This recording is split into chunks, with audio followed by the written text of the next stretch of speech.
Donc, avant de finir et avant de passer la parole à notre chef de service, monsieur le professeur Ahmed Mimouni, je vous souhaite, au nom de toute notre équipe, la bienvenue et merci.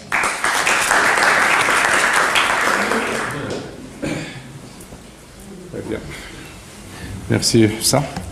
Donc, à mon tour de remercier tous nos amis, donc venus de si loin, pour le partage et pour faire avancer les choses. Donc, sans trop tarder, je pense qu'on va démarrer la session. Donc, et je vais essayer un petit peu de faire une approche anatomique, donc un oscilloscopique de l'anatomie, chose qui n'est pas du tout facile à faire en 30 minutes. Donc, pour commencer, donc c'est une plaque qui m'a marqué, donc en faisant la recherche, ça résume un petit peu toute la stratégie et surtout toute la philosophie de cette chirurgie cœlioscopique. Donc, pardon.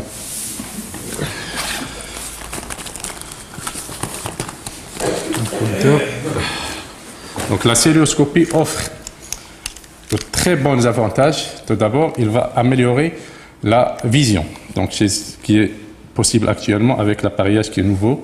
Donc c'est une exposition extraordinaire avec l'approche de l'optique vers les organes, vers même les petits vaisseaux.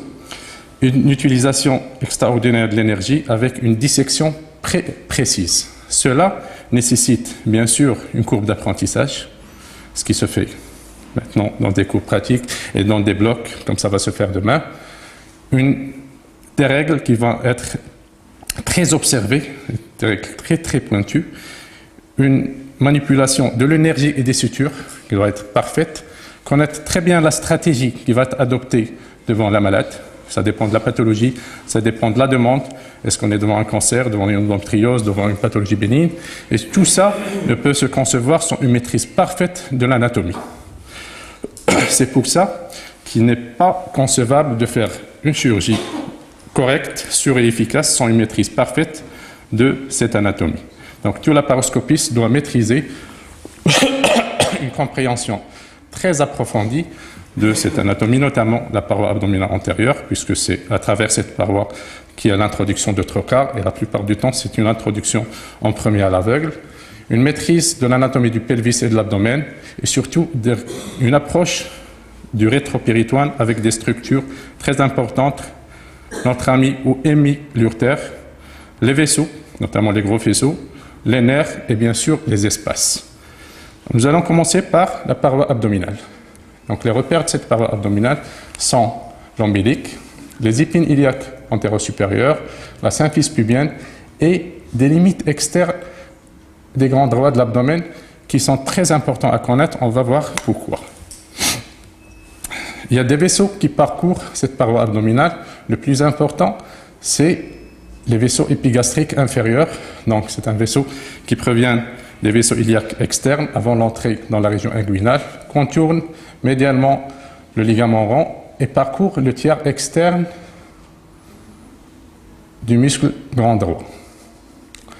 Le deuxième vaisseau, c'est des vaisseaux épigastriques inférieurs. Ils cheminent pratiquement sur le même trajet en sous-cutané. C'est des vaisseaux qui peuvent être vus par translumination. Et il y a un autre vaisseau, souvent méconnu par la plupart des chirurgiens, qui est le vaisseau circonflexe iliaque profond. Donc c'est un vaisseau qui provient aussi de l'artère iliaque externe, au-dessous de ligament inguinal. Il avoisine cette épine iliaque antéro-supérieure. Pour mieux comprendre de quoi il s'agit et l'importance de ces vaisseaux, donc une coupe anatomique d'une pièce de dissection. Là, on voit l'aorte, l'iliaque primitif, l'iliaque externe, et à ce niveau, il va donner l'artère et la veine épigastrique. Donc, on voit un petit peu l'importance du calibre. Il chemine derrière le muscle grand droit. C'est surtout ce qu'il ne faut pas toucher lors de l'introduction des trocars, sur ce qui va être exposé tout à l'heure. Donc, pour mieux comprendre, actuellement, on essaye d'introduire le deuxième trocar latéral à côté de l'épine en voyant par translumination, en évitant ces vaisseaux. Des fois, ce n'est pas possible parce que les patients sont obèses et on se base sur la limite externe du grand droit, donc en voyant une vue interne, voilà, l'épigastrique qui est très important, et le trocar il est loin de cette épigastrique. Pour faire simple, des fois, on peut mettre des repères sur la paroi abdominale, les épines iliaques, l'ombilique, la limite externe du grand droit, le trajet éventuellement des épigastriques et le trocar. Généralement, ça dépend des préférences, mais l'ombilique, les latéraux et un suspubien. Une fois dans la cavité abdominale, donc, le chirurgien doit se repérer pour se familiariser avec ce qu'il a. Une fois le train des Limbourg fait, les organes digestifs et le grêle éliminés vers le haut, donc on voit l'utérus, les ovaires, la vessie, le rectosigmoïde surtout du côté gauche, les urtères, des fois à travers le péritoine et le promontoire vers le haut. Donc, généralement, l'utérus il est cannulé par un manipulateur qui est un excellent instrument qui va permettre à la fois de voir les différentes faces de l'utérus et les fossettes. Là, l'utérus avec le ligament large qui est traversé par son milieu par le ligament rond. Derrière, on trouve la trempe. Là, on devine le passage de l'urtère. Une fois le manipulateur il est activé en antéversion, on voit mieux le cul-de-sac de Douglas, le ligament utéro-sacré, l'ovaire, ligament utéro-ovarien et les trompes. Un petit peu en latéral, il y a le ligament large qui recouvre, c'est un tissu de recouvrement à double feuillet, qui prolonge latéralement l'utérus jusqu'à la paroi pelvienne. Et on devine là les trompes, ici les gros vaisseaux, ça, ligament utéro-sacré, ça, c'est la fossette ovarienne.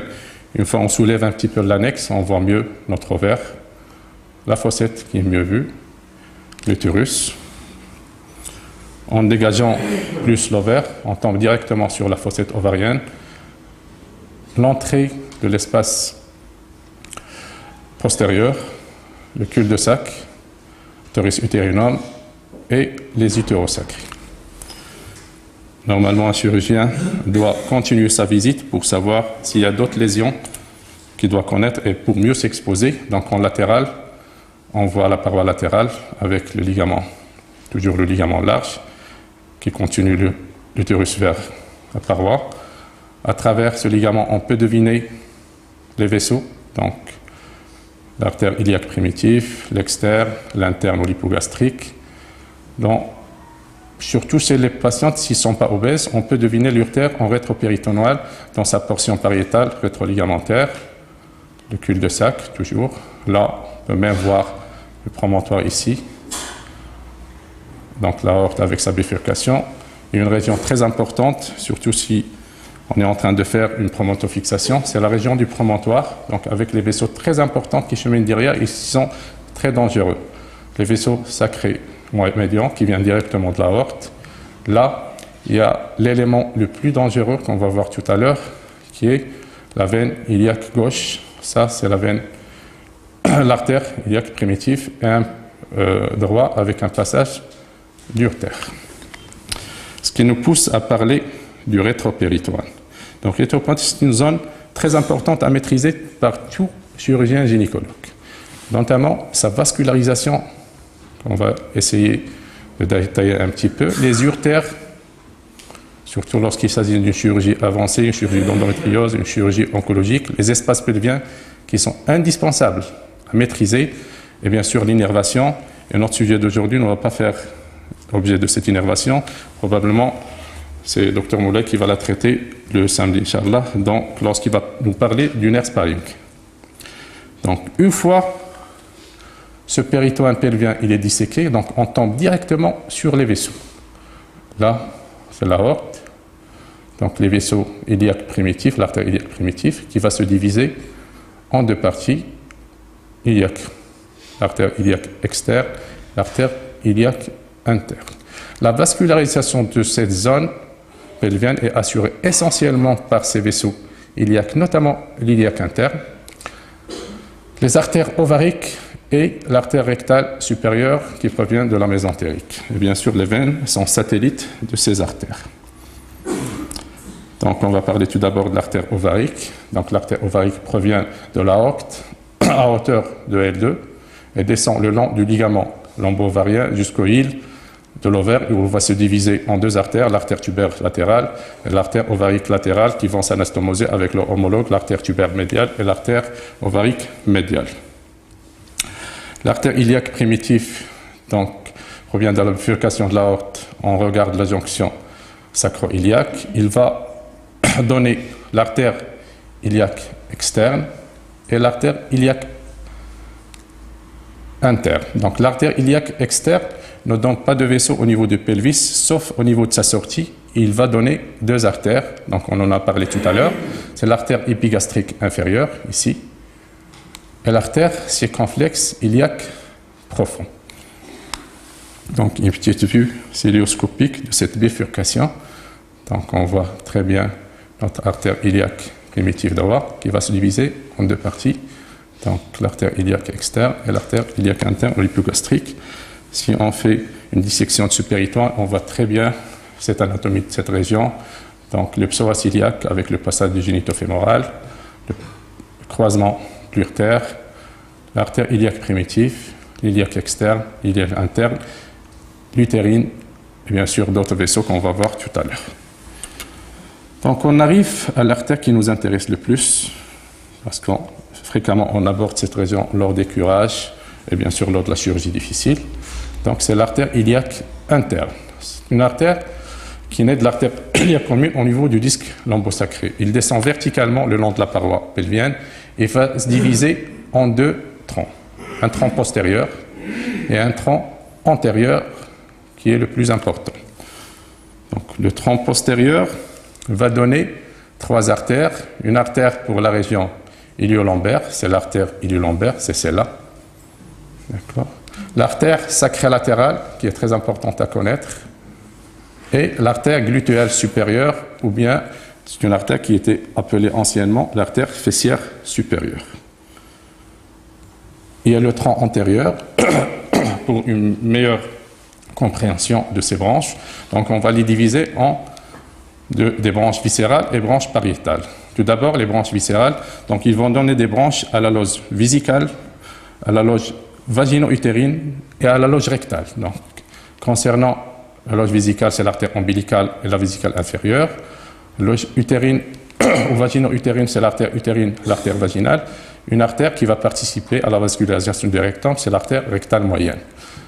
Et il y a les branches pariétales, notamment l'artère obturatrice, qui va en latéral, il rejoint le membre inférieur. L'artère glutéale inférieure, anciennement appelée la fessière inférieure, et l'artère pudendale interne, anciennement appelée la honteuse interne. Donc là, sur une vue qui montre de façon extraordinaire cette anatomie de cette région. Là, c'est l'iliaque, l'artère iliaque externe, la veine iliaque externe qui paraît un petit peu gloutée. Avec le pneumopéritoine, il s'affaisse un peu. L'obturateur, donc le tronc ombilico-utérin qui va donner l'utérine et probablement on devine ce côté, l'artère rectale moyenne. Donc on va un petit peu parler de ces différents vaisseaux. Donc l'artère ombilicale, donc, il donne 2 à 5 artères vésicales supérieures, donc il participe à la vascularisation de la vessie.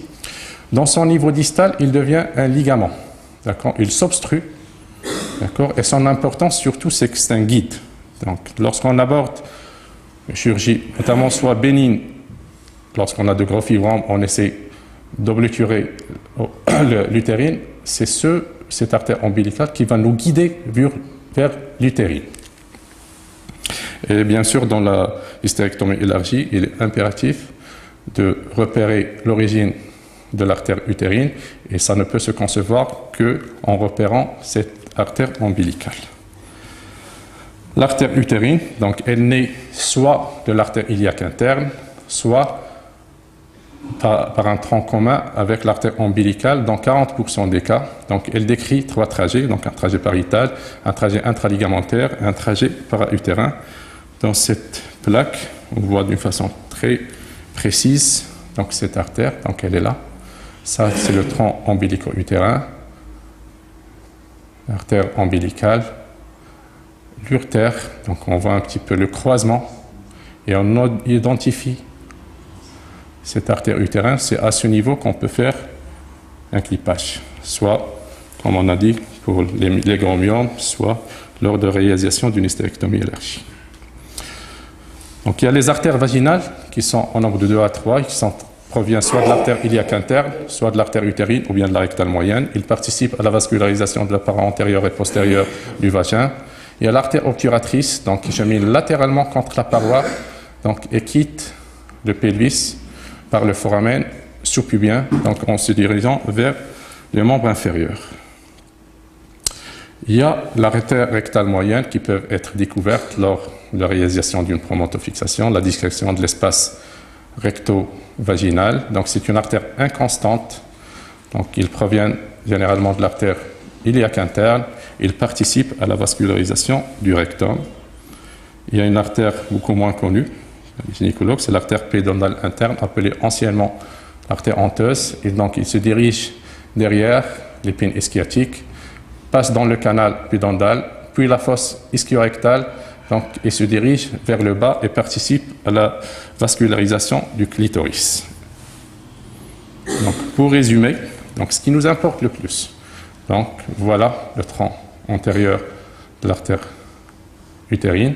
Donc, il y a la rectale moyenne, la vaginale, le tronc ombilico-utérin, utérine, l'artère vésicale supérieure et inférieure et l'artère obturatrice. Bien sûr, on voit un petit peu le passage du uretère par rapport à ces vaisseaux. Et il y a une différence entre ce qui est à droite, une petite différence, ce qui est à droite de ce qui est à gauche. Un petit mot concernant les veines. Donc, la vascularisation veineuse des organes pelviens s'effectue essentiellement par des plexus. Ces plexus drainent ensuite des branches affluentes, la veine iliaque interne, ovarique et rectale supérieure. Donc, la veine ovarique, petite différence dans ce qui se passe à droite, à gauche. Donc, la veine ovarienne droite gauche rejoint directement la veine rénale gauche et la droite draine vers la veine cave. Donc on arrive à l'urtère, d'accord? Donc c'est l'urtère, elle entre dans la cavité pelvienne, au bord du bassin. Il est médial par rapport au ligament lombo-ovarien. Il croise l'artère iliaque commune ou bien l'artère iliaque externe et se déplace dans le feuillet médial du ligament large. Il est pas mal de fois vu par transparence à travers ce péritoine. Donc là, c'est une pièce de dissection cadavérique. On voit très bien les rapports de l'urtère avec les gros vaisseaux de cette région. Donc pour faire facile, donc on peut diviser cette urtère de sa partie proximale à sa partie distale en 3 segments. Donc il y a ici, c'est l'urtère pariétale ou rétroligamentaire. Ici, c'est l'urtère intraligamentaire. Et ici, c'est l'urtère rétrovésicale. Donc, chez les patientes qui ne sont pas très obèses, on peut voir cette urtère pariétale et rétroligamentaire qui est antéromédiale par rapport à l'artère iliaque. Elle se situe au niveau de la fosse ovarique. Il est surtout vu par son péristaltisme qui le fait différencier des vaisseaux de cette région. Cette urtère se dirige médialement et vers les bas. Il est très important de connaître son rapport avec le ligament utérosacré. Donc, il est un petit peu loin au niveau sacré, mais une fois on est plus bas, lors de la réalisation d'hystérectomie, surtout s'ils sont un petit peu élargis ou bien extrafaciales, il faut faire attention au passage de l'urtère. Donc, il est à 2 cm au niveau de l'épine sciatique et au niveau cervical, on est quand même à 1 cm. Il faut faire gaffe à la diffusion thermique, surtout si on utilise une bipolaire. Le deuxième tronçon, c'est l'urtère intraligamentaire.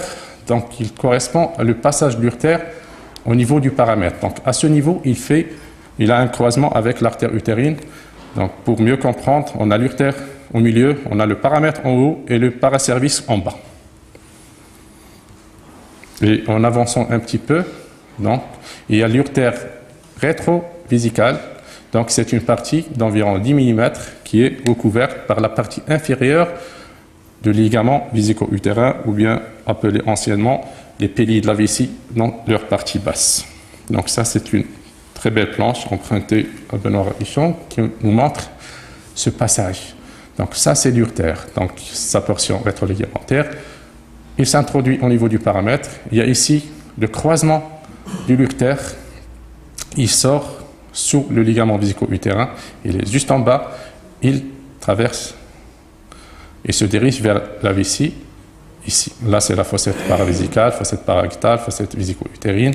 Donc, lorsqu'on fait une dissection, on va millimètre par millimètre en faisant très attention à ne pas toucher cette urtère. On arrive enfin aux espaces pelviens qui sont essentiels à connaître pour celui qui va faire de la chirurgie cancérologique, celui qui va faire de l'endométriose, mais aussi dans la chirurgie normale, parce que ça peut tourner mal à n'importe quel moment. On ne peut pas savoir. Il faut maîtriser ces espaces rétropéritonéaux pour pouvoir ligaturer, pour pouvoir identifier un urtère, pour pouvoir identifier une artère qui saigne. Donc ces espaces pelviens, donc d'avant en arrière, on a le radius, on a l'espace vésico-vaginal, l'espace recto-vaginal, l'espace présacral. En latéral, on a la fossette paravésicale, on a la fossette pararectale. Donc avant d'avancer, c'est impératif de connaître cet effet bulle, d'accord? Effet champagne, effet thé, ce qu'on veut, mais c'est toute la magie de cette célioscopie. Donc, c'est l'effet dissecant du pneumo-péritoine au sein de ces espaces. Donc, qu'est-ce que c'est l'effet bulle? C'est une expansion. Donc, chaque fois qu'on ouvre sous traction ce péritoine, donc il y a du gaz qui diffuse. Une fois il est diffuse, ça permet de nous montrer le chemin dans lequel on va partir. D'accord?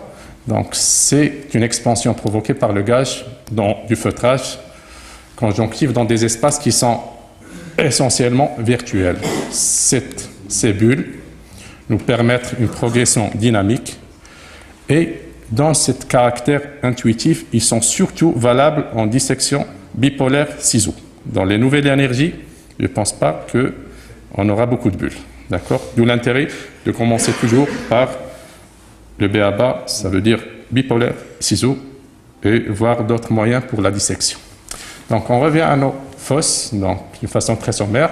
La fosse paravésicale, donc il se situe en avant du ligament large, entre la paroi vésicale en dedans, la paroi pelvienne en dehors, donc, et la fosse obturatrice constitue sa limite profonde. Comment y accéder? Donc, malheureusement, il n'y a pas de film.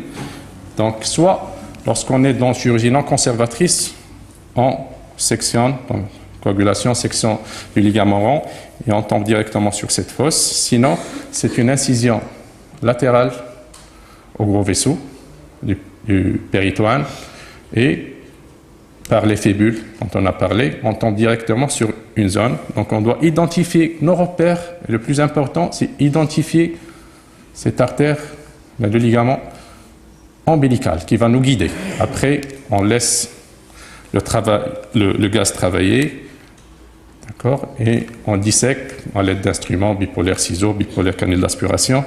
Donc bien sûr, c'est une chirurgie avasculaire avec une hémostase minutieuse et on peut faire un curage et on tombe directement sur une zone qui va nous montrer les éléments de cette région, donc pour les connaître, donc l'artère iliaque externe, la veine iliaque externe, pédicule obturateur et le nerf obturateur qui est très important à respecter, le tronc ombilico-utérin, l'artère utérine, l'ombilicale et là c'est la rectale. En postérieur, on a la fosse pararectale qui est beaucoup plus petite que la première, donc elle est créée par l'ouverture de l'espace entre le rectum et le paramètre. Elle est bien vascularisée et surtout bien innervée. Donc il faut faire attention à ne pas toucher les petits nerfs de cette région, généralement on provient de l'hypogastrique, pour ne pas avoir des conséquences d'atonie vésicale, des conséquences qui sont parfois néfastes pour notre patiente. Donc sur ce schéma, il y a là l'espace pararectal, donc l'urtère il est là, le rectum il est là, donc l'hypogastrique, en avant on a la fosse paravésicale et pour faire une paramétrectomie, il faut absolument développer ces deux espaces, identifier l'urtère, faire le décroisement et enlever ce paramètre. Les autres espaces, donc d'avant en arrière, on a l'espace de Redius. Les gynécologues ne sont pas très familiarisés avec cet espace, donc c'est un espace rétro-pubien virtuel entre le pubis et la vessie. Donc il est limité par le fascia transversalis en avant, le fascia ombilical en arrière, donc il est comblé par un tissu cellulaire adipeux et parcouru par des vaisseaux qui proviennent généralement du pédicule honteux interne. L'abord, donc en incisant franchement la paroi antérieure entre les reliefs des deux ligaments ombilicaux, donc, et on laisse là aussi le travail du gaz, et c'est un geste qui peut être intéressant lorsqu'on veut faire des interventions de Burch ou, comme on a entendu hier, actuellement il y a des équipes qui peuvent faire des cures de paralysis en fixant leur plaque dans cet endroit. Donc en avant, on a l'espace vésico-utérin. Là aussi, c'est un espace important donc, à connaître. Donc, il sépare successivement la paroi supravaginale du col et la face postérieure du vagin. Donc là, s'il y a le LED qui tracte la vessie et non pas le péritoine, donc on essaie d'ouvrir un petit peu. Donc il y a l'effet cavitation. On essaie de développer cet espace. Il faut faire très attention en latéral. Il y a le passage du uretère juste sous les piliers de la vessie, ou bien le ligament vésico-utérin. Et on peut céder des fois par les vaginales. Donc la dissection d'espace, c'est de 3 à 4 cm lors de la réalisation d'hystérectomie simple et beaucoup plus lorsqu'on fait des cures de prolapsus. Donc en arrière, il y a l'espace recto-vaginal. Donc c'est un espace qui sépare le vagin postérieur du rectum. Donc l'accès à cet espace se fait par le cul-de-sac recto-utérin entre les insertions des ligaments utérosacrés. Donc là, on voit un petit peu le digestif, donc surtout la région rectum et en bas l'anus. Donc en latéral, on tombe directement. Donc si on avance un petit peu, d'accord, on voit en latéral les faisceaux pubocoxygiens des élévateurs de l'anus. Là, je pense qu'il faut mettre les plaques. Vers le haut, donc à la limite supérieure du pubis, donc il y a une région très importante, voire un petit peu dangereuse, et ceci par les éléments anatomiques qui existent sous le promontoire. Donc le promontoire est surtout intéressant lorsqu'on réalise une promontofixation. Il faut savoir qu'en dessous du promontoire, il y a un passage de 2 gros vaisseaux qui proviennent directement de l'aorte, l'artère sacrée médiane. Il y a le passage de l'artère iliaque primitive, il y a l'urtère qui est là, mais surtout il y a ça. D'accord? C'est la veine iliaque primitive gauche qui déborde un petit peu du côté droit, et si on s'en trompe, c'est une vie de la patiente qui est mise en jeu. Pour finir, il y a d'autres espaces qui sont décrits il n'y a pas longtemps. Donc en fait, pour faire simple, il y a la fossette paravésicale qui est là. Il est traversé par l'urtère, il y a un espace virtuel et on peut diviser cet espace en fossette paravésicale externe et fossette paravésicale interne qui est appelé le 4e espace ou bien l'espace de Yabuki. Et en arrière, on a la fossette pararectale avec le passage de l'urtère au milieu. Il y a la fossette pararectale latérale ou bien l'espace de Latsuko. Il y a un petit espace qu'on appelle l'espace d'Okabayashi. D'accord? Sur cette pièce, c'est un petit peu visible. Donc il y a l'urtère qui est là, la fosse de Latsuko, l'espace d'Okabayashi, le Yabuki et la fosse paravésicale. Donc c'est surtout important lorsqu'on veut faire de la chirurgie avancée, donc surtout cette chirurgie d'endométriose profonde ou bien la chirurgie oncologique. Donc l'important de connaître ces fosses, surtout l'hystérectomie radicale, lorsqu'on fait des curages ganglionnaires, une endométriose où l'anatomie est complètement transformée, et bien sûr, devant toute situation difficile, il paraît nécessaire de développer, d'identifier, de ligaturer d'une façon sélective pour sauver la situation. Donc, pour conclure, donc on distingue Vous savez ce qu'on a dit? Il y a déjà une complexité naturelle de cette région. D'accord? Et des fois, cette complicité, elle est exagérée par des modifications pathologiques, cancer, endométriose ou autres. La cœlioscopie et l'anatomie vont de pair. Donc, il y a une harmonie totale et un respect de l'anatomie par cette chirurgie mini-invasive à cause de cet effet bulle et cette dissection qu'on a dit intuitive. Pour tout chirurgien, la connaissance de ces espaces, tous les éléments anatomiques, il est primordial. Et seule une maîtrise de l'anatomie nous permet d'opérer de façon sûre, de réduire les complications et surtout de faire face à des situations difficiles. Et je vous remercie.